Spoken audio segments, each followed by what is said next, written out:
guys. Walang kay-kay-ninay. ang mga kanggaro na sabi nila tulog pa sila, nagabi sila magsilabas.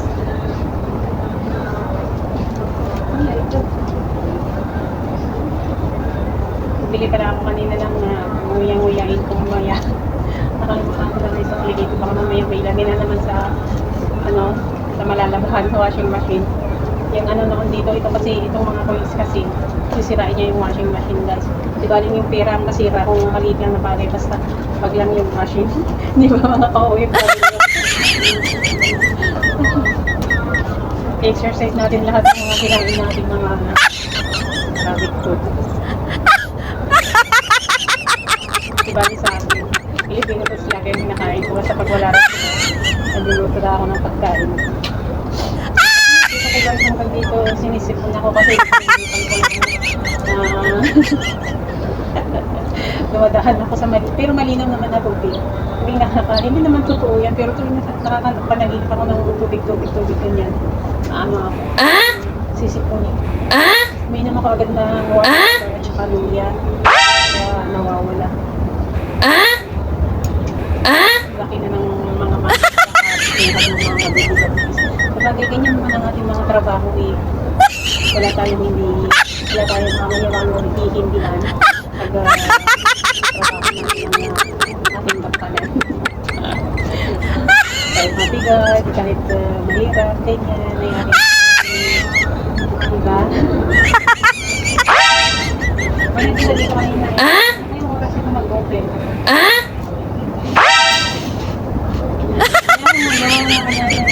Nagre-relax lang ako pag Friday. Mga 4 o'clock pag party. Pero parang ng pagkain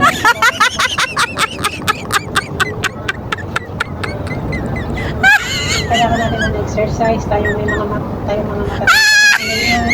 Nakatainit na ako, grabe. 10 minutes lang pag nag-iba agad ng kulay. Pero okay lang, ang vitamina ng init is mahalaga sa atin.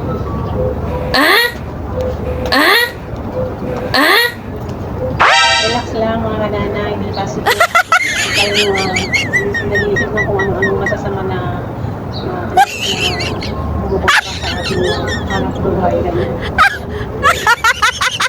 Pagpapadala ako ngayon, ay dapat magpadala ako dito na March, mga patapos ang ganyan, pero Ramadan ang open, and then kailangan ko sabi ko sa inform na lang.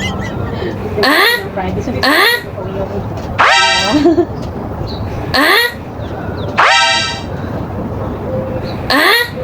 laki ng ibag guys, talaga grabe.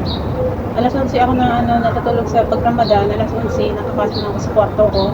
Pagkagising ko na 9:30 ganyan.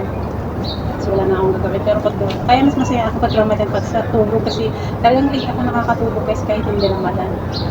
Kahit nasa kwarto na ako, hindi ako nakakatulog. So kung pag hindi naman Ramadan, alas 9, 9:30 kanya nasa kwarto na ako. 7:30 nandun na ako sa kusina kasi nag-prepare ako ng mga bawal na mga hamo ko sa work. And then syempre may breakfast pa yung malanda. Yung gusto mong tanong. Kaya mas gusto ko pagkamalan yung tulog. Pagtulog late kasi talaga ako nakakatulog. Sila ako naman na yung mata ko. Which is dapat iwasan natin yung pagtulog.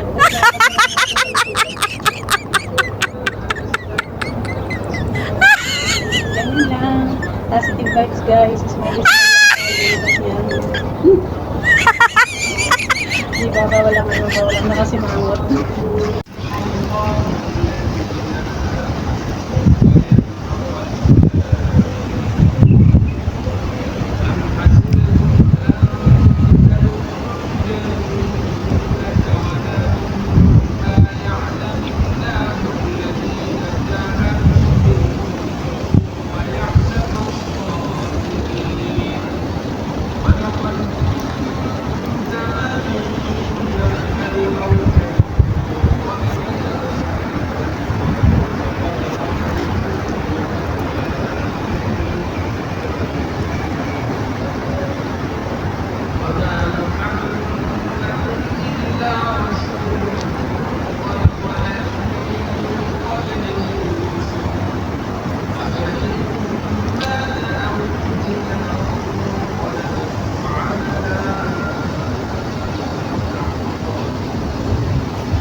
Hindi pa ba kayo pagod?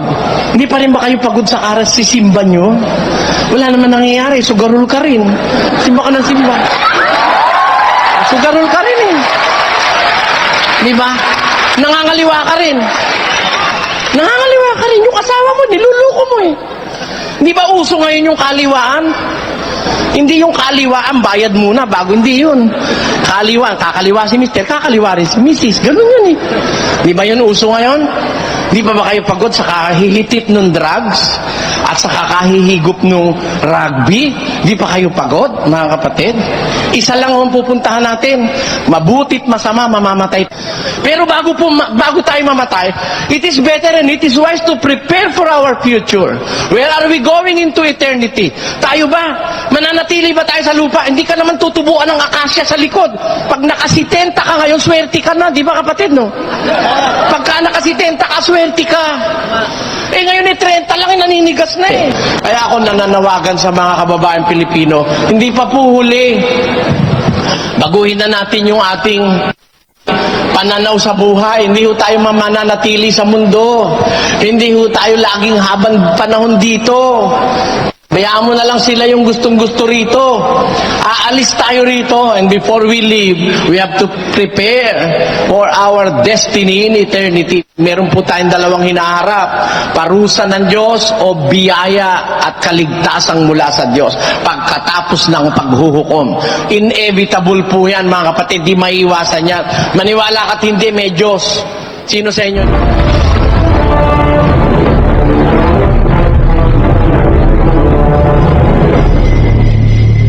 May hawak na dollar, kailan kaya tataas? Sana mag-gira na para tumaas ang dollar. Gusto ko nang ipalit yung dollar ko, sabi naman nung iba. Di ba, no, mga kapatid? Hindi pa ba kayo pagod sa balita? Bombahan dito, bombahan doon. Taas ng presyo, baba, taas uli, taas ng uli. Di pa ba kayo pagod? Hindi pa rin ba kayo pagod sa aras sisimba nyo? Wala naman nangyayari, sugarol ka rin. Simba ka ng simba. Sugarol ka rin eh.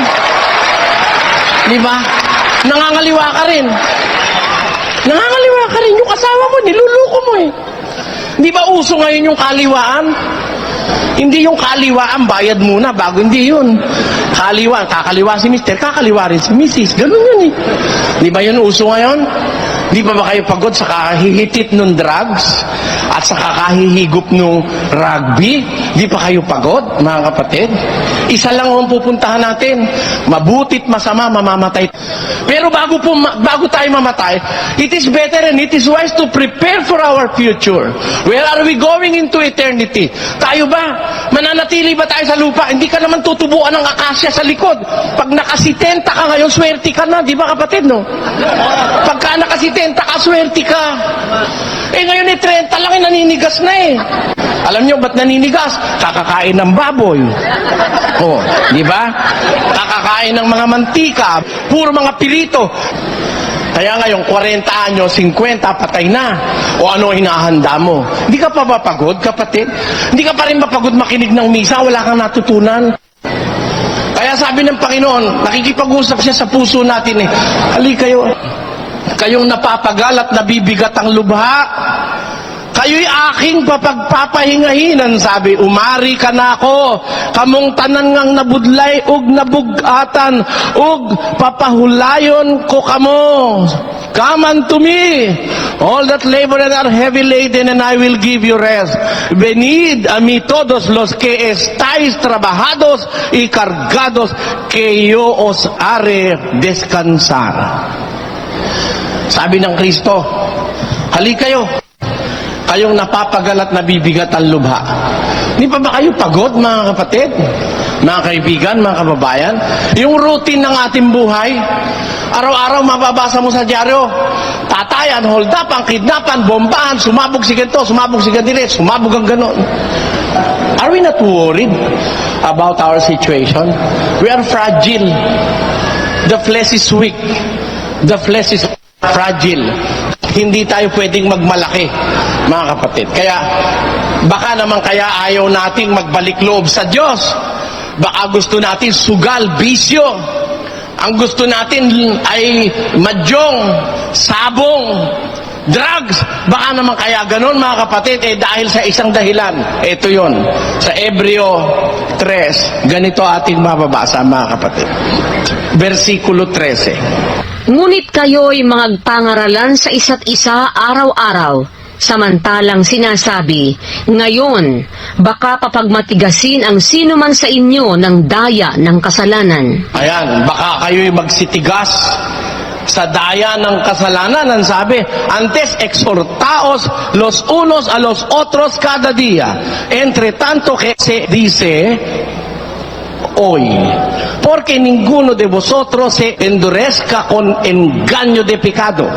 Alam nyo, yung sin, nakakapagpatigas ng puso yan, nakakakumbinsi yun sa tao na pabayaan